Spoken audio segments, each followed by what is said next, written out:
mga tiyaying, mga tiyuying. Ibang episode na naman ng ating buhay. Diya ta kayo. Magligtug-tuyok ka diha.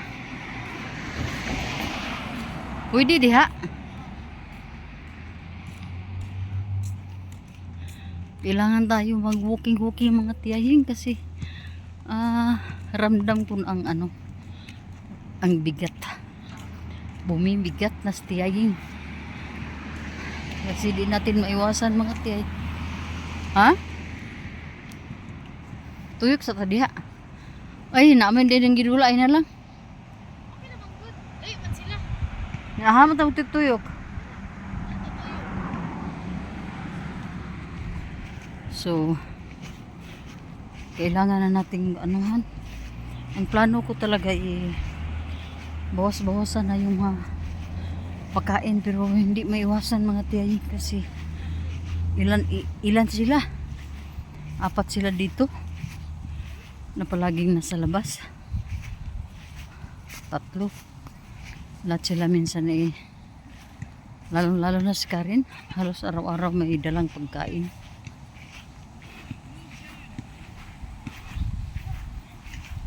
Dire ko agi oy.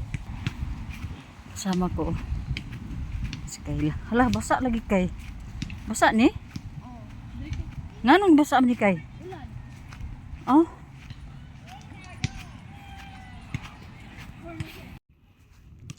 Kayla. Dami mga puti na mga maliliit na mga bulaklak sa nila sa ground. Yan mga damo lang to dito. Ha?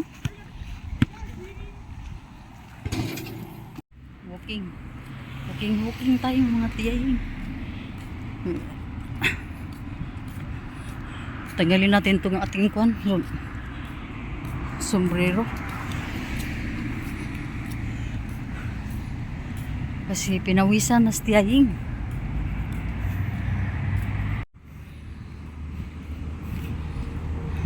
Malapit na dito yung kuwan natin. Ito ay Cranston area. Ha? Sa work.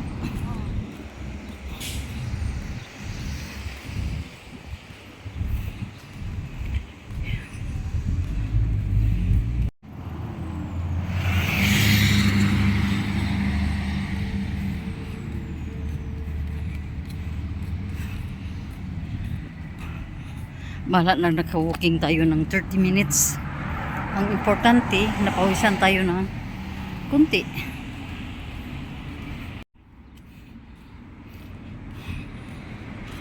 Malapit na ang bahay. Yan na dyan.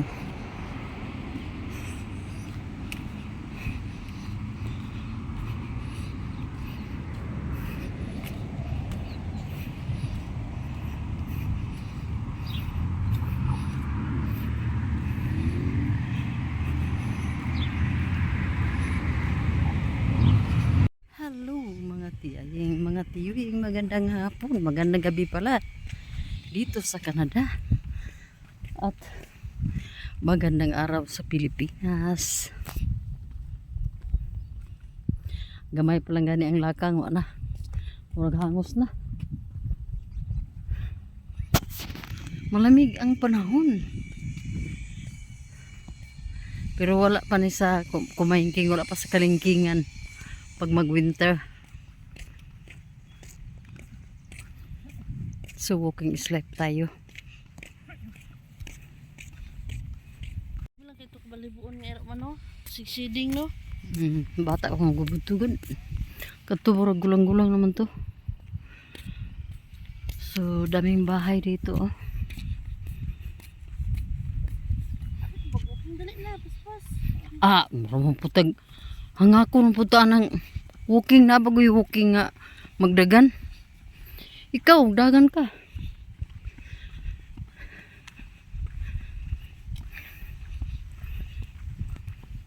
Walking ang mga matataba.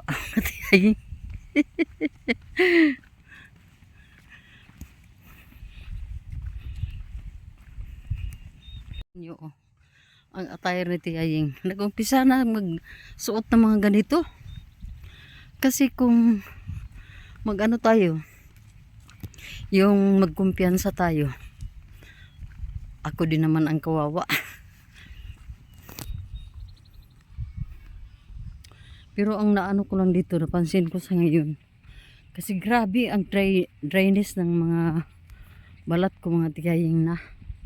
Yung sa binti ko, yung sa mga arms, kamay ko, bago ligo. Pag hindi mag-apply agad ng lotion, wala, parang ano, kaliskis na ng isda. Grabe.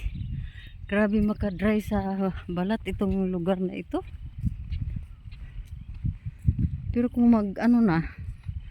matanggal na yung mga dry skin, magkuha naman siya. Pero parang ganun na ang cycle. Mag-dry, din mag-peel off. Basta mga ganun. Yun ang napansin ko dito sa Canada. O sa balat ko kaya yun mga tiyay. Na balat na hindi talaga hindi madisiplina. Kahit anong alaga mo, hindi naman ako nagbilad ng init. Masyado. Wala naman akong mga ginagawa dyan sa maputik o sa maalikabok na lugar. Loob ng bahay lang. Pero ganyan talaga. Dry skin talaga stiyaying. Diba? Pag dry skin ka, ganyan na talaga yun. Maliban lang siguro kung madami tayong mga gamiting mga bagay-bagay. Hindi naman tayo gaya ng mga artista. Wala lang.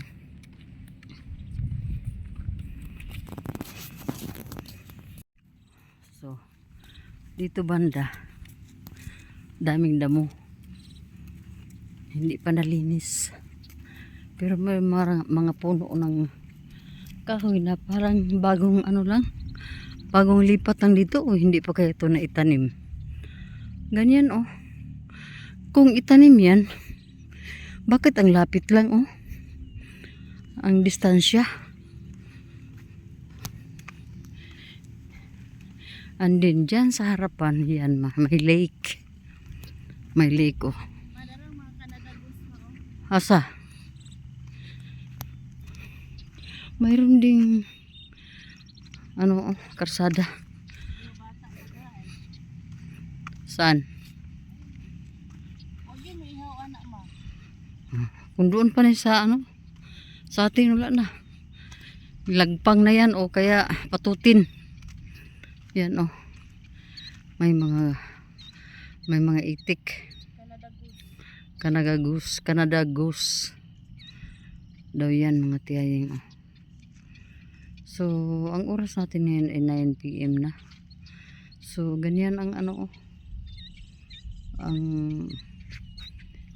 kuha ng ating paligid. Pa rin, maliwanag. Madamo dito banda, pero doon, daming bahay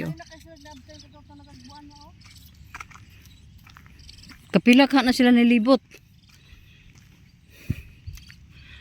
So, dito.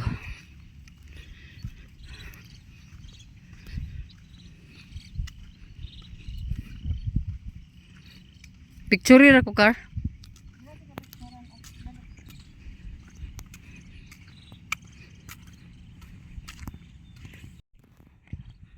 Palapit tayo sa tulay Maganda din pagkagawa ang tulay. Unang Canada Goose ma. Pagbuhaton di ka nag-jacket ilang sir, mahal. I don't know if it's Kuan siguro, ligon na siguro ng ilang kuan. respected pud silang din maka o dag ko na pud yung nabot ana. Ganda din ng kanilang tulay dito. Ika. Ako'y nagtaka bakit mayroong water pump. Yun pala ay iwan ko kung tama ang sinabi ni Karen na man-made lang daw itong itong lake. Hindi naman siguro Pero magandang pagkagawa nila super ano ba, pinaganda talaga. Oh, di ba? Pag ganda-ganda ng tulay, kung mayroon tayong tulay na ganyan.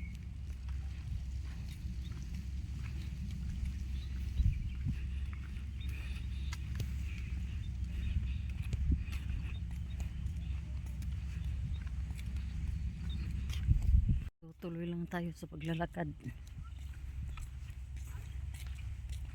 para medyo malayo yung kuha natin, lalakarin natin mga tiay. Kung tutuusin, pwede nga natin maglibot pa ng ilang kuhan.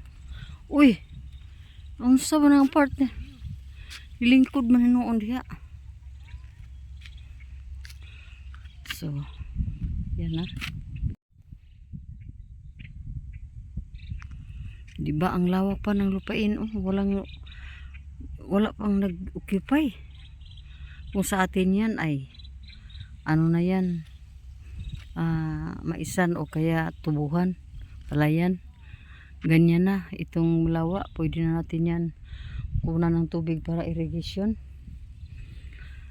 Pero dito, dahil kukunti lang ang mga tao, at saka yung mga tao dito nagtrabaho sa mga kumpanya talaga mga tiyahing, maano lang, iilan lang siguro ang nasa farming. At ibang lugar, kasi dito sa Calgary, hindi ako nakaano pa dito ng mga farm talaga. Maliban lang doon sa Saskatoon, yung pinuntahan namin, mga vegetable, yung mga walang walang mga fertilizer pa, walang mga chemicals. So tuloy ang ating paglalakad. Si Karen nagpaiwan doon, oh. Ayan, nakasunod pala siya sa akin. Gusto ko pang maglibot ng isang beses pa bago umuwi. Kasi sayang naman, andito na kami. Ang ganda dito pala. Ganda talaga dito. Mag-walking. Laking tulong na itong pag-walking, kahit na 30 minutes. Kakayanin natin to mga tiyahing.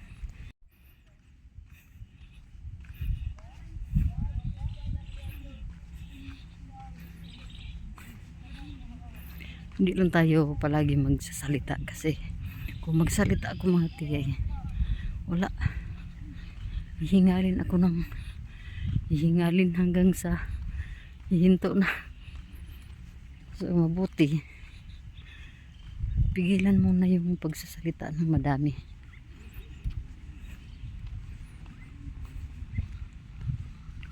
Daming malalaking bahay, oh.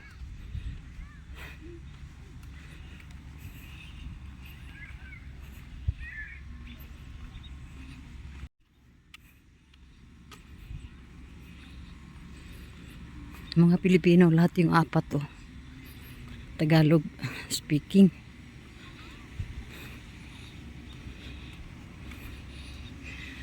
Dami talaga ng Pilipino, no? Kahit saan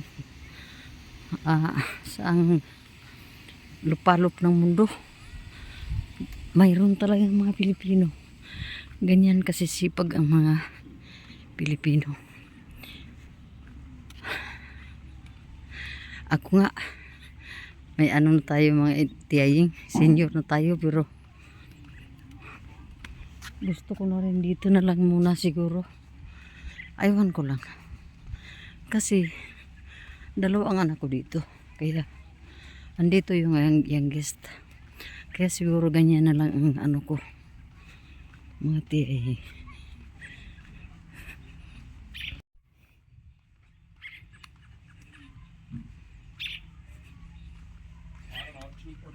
Kung dinala namin si Inton, may ano pala, palaruan diyan, oh. Sayang. Pero kung dinala namin, hindi kami makakaikot.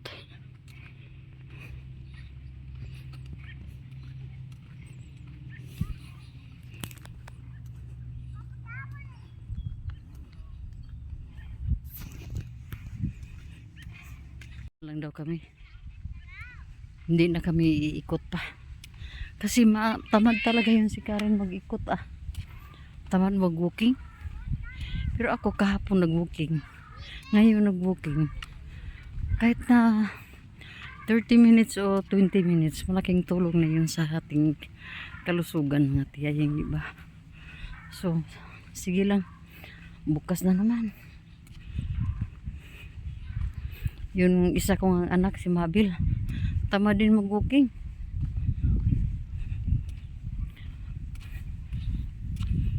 Ito na tayo, andoon ang sasakyan. Oh.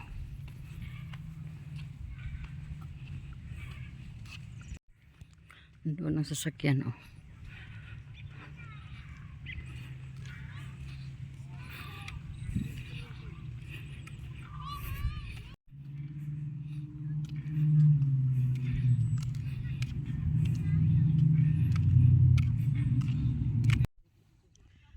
Dito nagwakas ang ating pa-walking, nakaupo na. So, ang lamig ng upuan man. Putaw pala to. Kaya malamig. Tayo. Subis. Tayo. Bibilhin tayo dito. Pasok sa tiyahing.